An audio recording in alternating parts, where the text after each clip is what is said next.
there's Mr. Cartwright. I do hope he has a nice welcoming speech ready for Boz. Mr. Dickens, on behalf of myself and on behalf of the Virginia City Literary Society, myself and my sons. No, Pa. Pa, go easy with that part, because you don't want to sound like one of those Carson City senators. Oh. No, easy. Now, look, Joseph, it isn't every day you welcome a man like Mr. Dickens to Virginia City. Well, look, why not say something simple to him, like, howdy, Mr. Dickens? Well, let him think the rest for himself. Oh, Mr. Cartwright. Morning. Are we all ready for Mr. Dickens? Well, as ready as we can be, I suppose. Mr. Cartwright, great day for Virginia City. Yes, it certainly is. You care to join me? Oh, it's a bit early for that, isn't it, Danny? Must you? This is no occasion for drinking, Mr. Stoker. Half the town is drunk already. Oh, Mr. Dickens ain't gonna mind, ma'am. He's a real broad-minded gent, is old Charlie.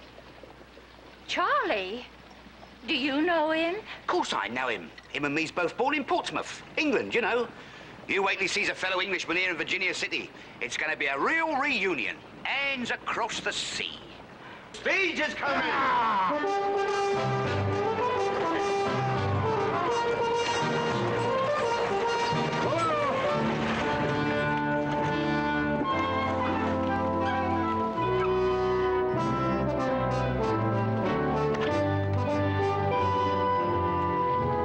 Hello, Mr. Dickens. Dan Stoker's the name, a fellow countryman. In that case, what are you doing here?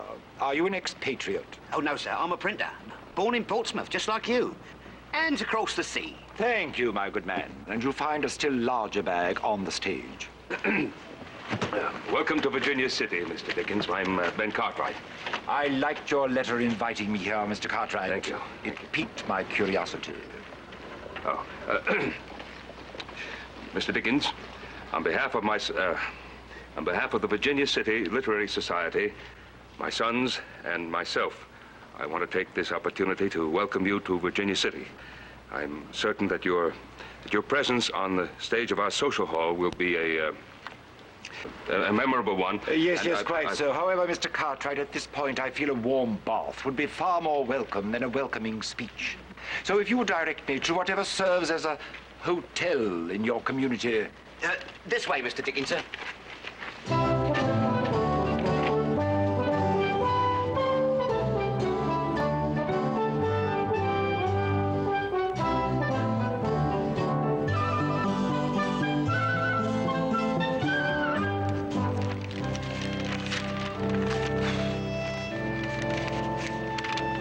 Want to read the speech to me?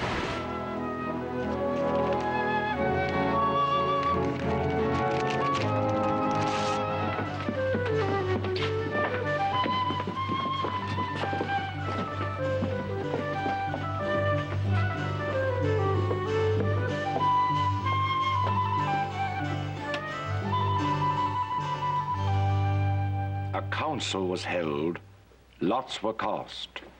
Who should walk up to the master after supper that evening and ask for more? And it fell to Oliver Twist. Child as he was, Oliver Twist was desperate with hunger and reckless with misery. He rose from the table and, advancing to the master, basin and spoon in hand, said, "Please, sir, I want some more." The master was a fat, healthy man, but he turned very pale. "What?" said the master in a faint voice. "Please, sir," said Oliver, "I want some more." The master aimed a blow at Oliver's head, pinioned him in his arms, and shrieked aloud for Mr. Bumble the Beadle. The workhouse board was sitting in solemn conclave when Mr. Bumble rushed into the room in great excitement and addressed the gentleman in the high chair. "Mr. Limpkins, beg your pardon, sir. Oliver Twist has asked for more." "For more?" said Mr. Limpkins. Answer me distinctly, Bumble. Do I understand that he asked for more after he had eaten the supper allotted by the dietary? He did, sir, replied Bumble. That boy will be hung, said the gentleman in the white waistcoat.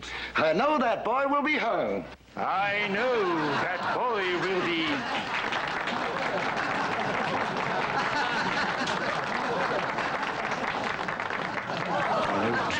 that a great number of you are more than a little familiar with my work. We sure are, Mr. Dickens. In other words, you have not only read Oliver Twist, you have memorized it. Yes, sir. Not only that, Mr. Dickens, but we're also following the old curiosity shop. And we all pray that you don't let little Nell die. Your devotion to my work might be an honor, madam, were it not for the fact that I have never given America the right to publish my writings. But it seems that certain unscrupulous American publishers have stolen my work and distributed it wholesale, even in places as remote as this unimportant mining hamlet. I need hardly say that I find your participation in my reading completely without merit and a thoroughly disgraceful example of impertinence. Oh, come on, Charlie. Quit the preaching. Let's have some more little Oliver.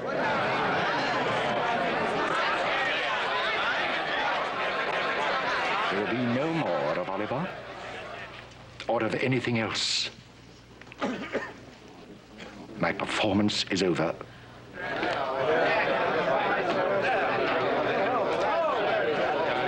We want some more little Oliver. We paid to have a little Oliver. He can't get away with this. Come on, fellows.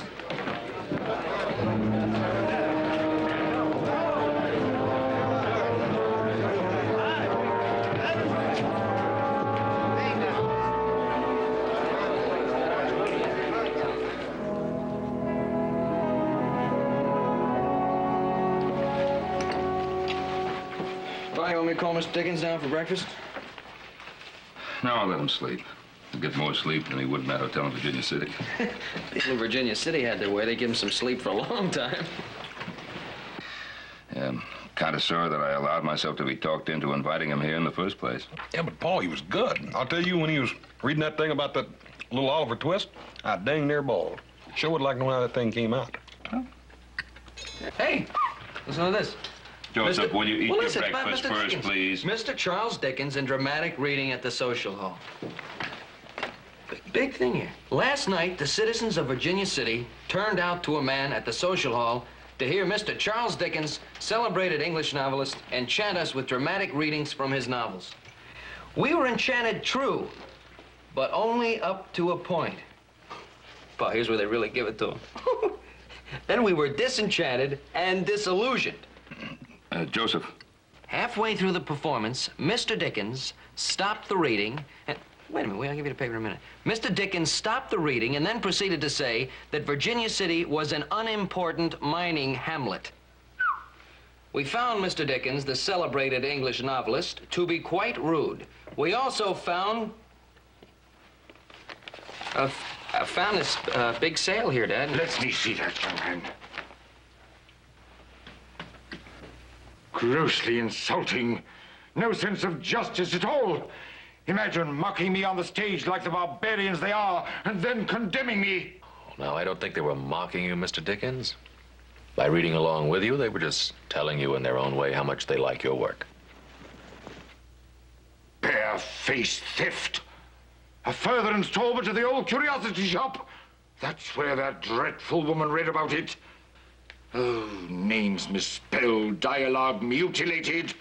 I have never given a common newspaper anywhere permission to publish my work. Oh, it's not that I care about the money. It's the principle of the thing. Well, if the people like your work and you don't care about the money, doesn't that sort of take care of the principle? Nonsense, my boy. It's not a matter of my personal considerations. It is a question of justice. I am going to tell the editor of this penny dreadful what I think of him. Adam. I think you'd better go along with Mr. Dickens. Sam Walker has a pretty good temper of his own.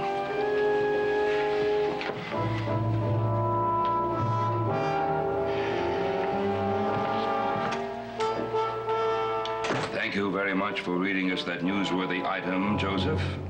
Now, will you finish your breakfast?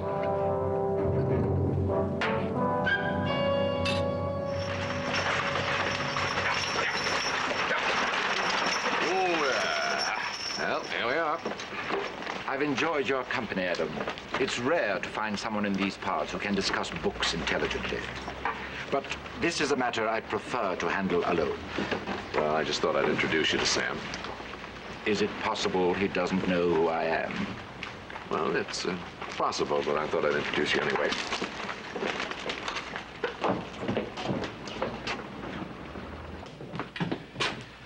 Morning, Sam. I'd like to meet a friend of mine. Never mind the formalities, Adam. I know this gentleman quite well. It's a pleasure to have you visit my small shop, Mr. Dickens. The feeling is not mutual. I am not here to discuss your notice of my performance last night. That is freedom of the press, I suppose. But this pirated passage from my work, I want to know by what authority you dare to publish it. Well, seems like I didn't need much authority. I liked the story, so I printed it. I did send $25 to a Chicago publisher for the right to print his version. Of all the impudence, his version, his rights? What about my rights? Here, Boz. You tell him. Do you hear that, Mr. Walker? What about his rights? Always on the side of what's fair, I am, Boz. Only my friends are allowed to call me Boz. Get back to work, Dan. Mr. Dickens, you know publishing as well or better than I do, so you should know that without an international agreement on copyright, you haven't a leg to stand on. So should we forget all this and you and Adam be my guests over at the hotel for lunch? Sir, this will be the last installment of my work to appear in your paper. Is that understood? Sorry, I can't buy that. Disappoint too many readers, but I tell you what I will do. I'm running Pickwick papers after the old curiosity shop. The devil you are! And, just to be fair, I'll give you the $25 instead of sending it to Chicago. Did you hear that, Adam? Sounds reasonable to me. Bah!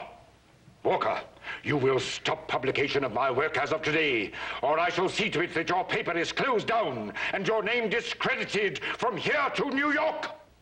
I'm sorry, I can't oblige. You see, there's so many people threatening to close me up that getting the same threat from you is quite an honor. Bah! Oh, Mr. Dickens. I hope you're not going to let little Nell die. If it disappoints you, she will. Well, I knew you wouldn't get very far with Sam. Citizens of Virginia City, may I have your attention, please? What are you doing? Demanding justice. I'm going to tell them the kind of man Sam Walker is. Well, this is not the way to do it. Sam Walker's a very popular man here. These people will ride you out of town on a rail. Expressing my views in a free country? Citizens of Virginia City, you all know who I am. I appeal to you as fair-minded Americans. The editor of that paper is a pirate. Like the worst kind of buccaneer on the high seas. He has plundered me of my property. He's a brigand, a highwayman, a freebooter. And all of you are little better if you support him. I demand, as a simple matter of justice, that you stop buying his paper. Pipe down, lime juicer. Tell it to the Queen. Why don't you go on back to England? Yeah, go back where you belong. I'm also advertising from him. Tell it to the Force Queen. him to. Where is your sense of justice? Is that man to be allowed? Mr. Dickens! Mr. Dickens! Would you autograph this book, Mr. Dickens, for a fellow countryman? Always on your side, you know. Dan Stoker's the name.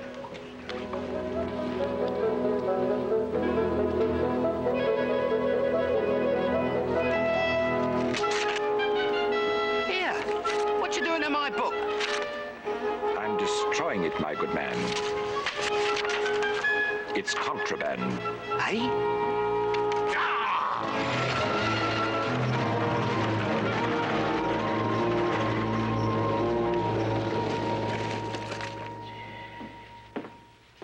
Where have you been? See what you've done, Mr. Walker? Turned him against his fellow countrymen. He'd have autographed this for me if you hadn't turned him nasty. Let me see that. Why, this is my property, not yours. That ain't your property either. That's contraband, that's what that is. Do you realize what you've done? Most of this is missing. It'll take me 2 weeks to get another copy from Chicago. Yeah, you can't blame me for that, Mr. Walker. I never tore up the book. It was Dickens what done it. I've had just about all I can take from your toadying and your drinking. Now get out of here, and this time stay out. You bet I will. You're no better than what he is. Him with his grand airs and his books, and you with your picayune newspaper. Out of our way, Tim. I'm getting out of here. This ain't no place for an honest gentleman.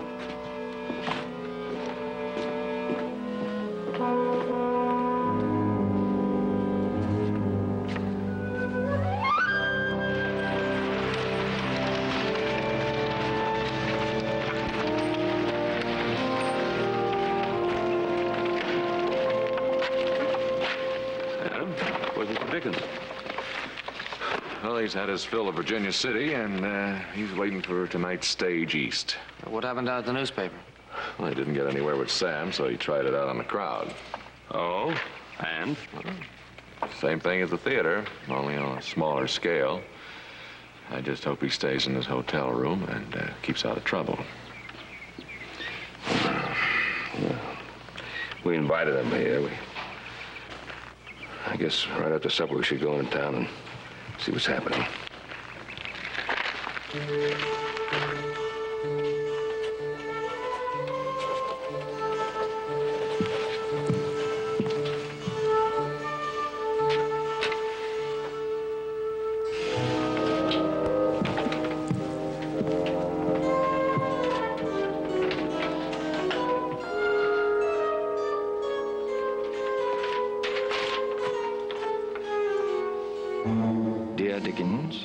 I am ready to come to terms.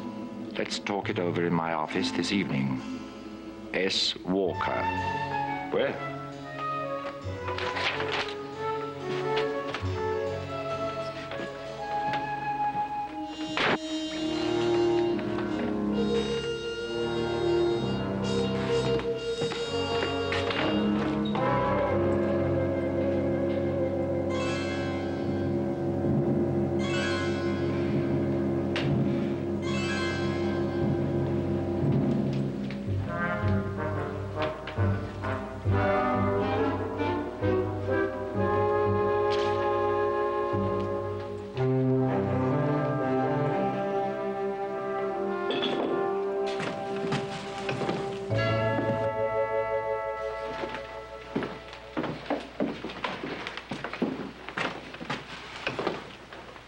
Did you have anything to do with this? Undoubtedly.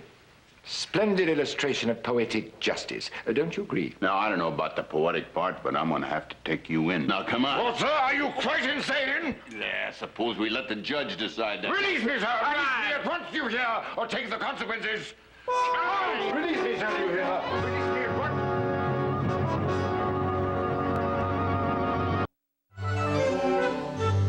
Sheriff? Sheriff!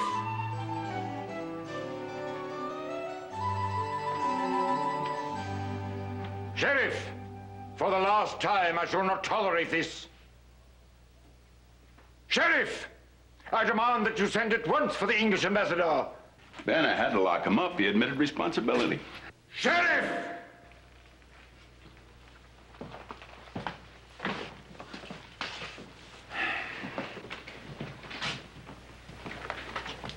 Ah, thank heaven you're here. Not only have I been held incommunicado, but in a cubicle obviously reserved for common felons. Now, if this overzealous official will release me at once, I'll agree not to prefer charges. Well? Well, Mr. Dickens, I know that there's been a very bad mistake, but the fact of the matter is that charges have been preferred against you by Sam Walker. What charges? Willful and malicious destruction of property. Preposterous. Sir, every hour that I am unlawfully detained makes your position more and more perilous. Mr. Dickens, the sheriff tells me that this whole thing can be cleared up right now if you only tell him what you were doing at the Enterprise office this evening. I shall tell him nothing. All it requires is a simple explanation. It may seem simple to you, Adam, but if I explain, I automatically admit that my presence at the Enterprise was suspicious. And as I hope you know, Adam, I am above suspicion. Now, how much longer is this sorry jest going to continue?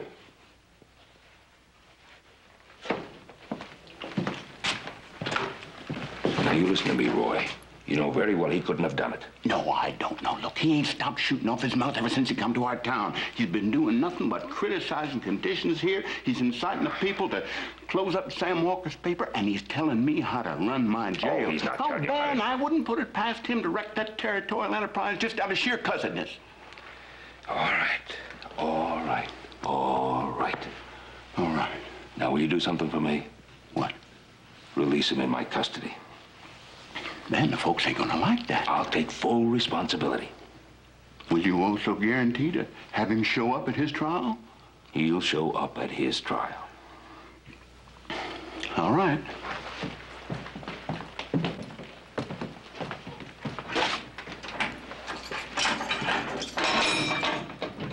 All right, Dickens, you're out on Ben Cartwright's say-so. That is until the trial. What trial? What trial? Mr. Dickens, I'll explain that to you. Fetch my hat.